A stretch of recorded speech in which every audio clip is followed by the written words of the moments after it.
Hello and welcome to day 125 of Dungeon 23, the series where we make a room of a mega dungeon every day for a year. Today, very simple episode, very small room, relatively speaking, for all the other ones. And what this room has is very obviously, we could see it because, we're the DM in this program, so we could see its HP, a mimic.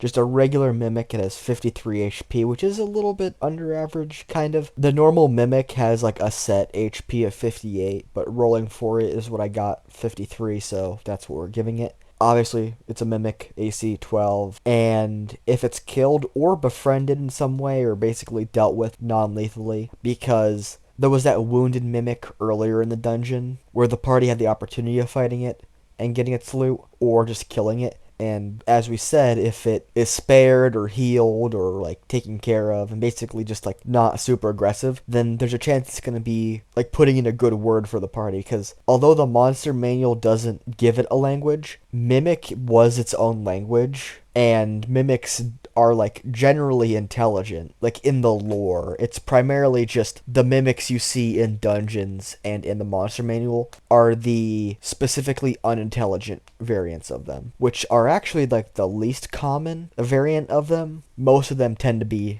relatively intelligent. Mr. Rex, I believe his name is, he made a really good video on mimics years ago.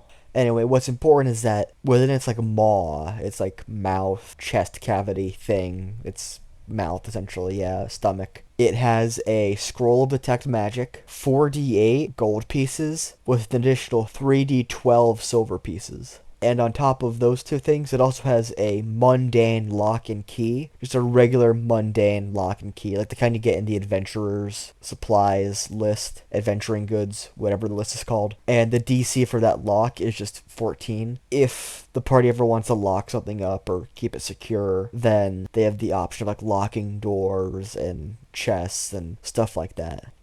And that's basically our mimic, very simple. Now what we have down here is a coffin, and this behaves very similar to one of the other coffins we had, although there is no like additional effect.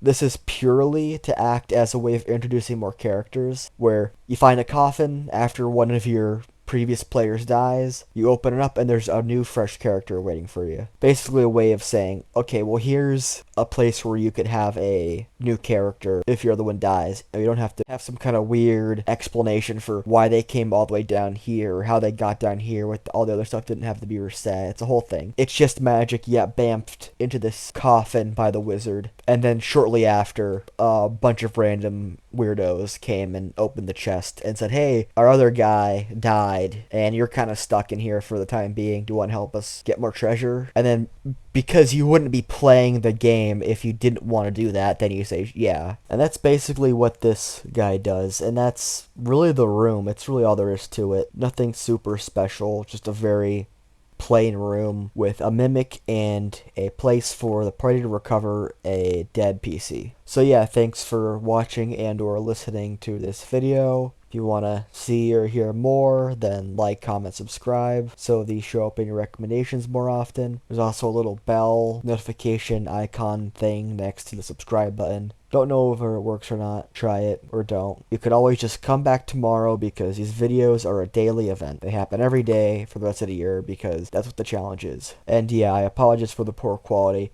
It's not going to improve.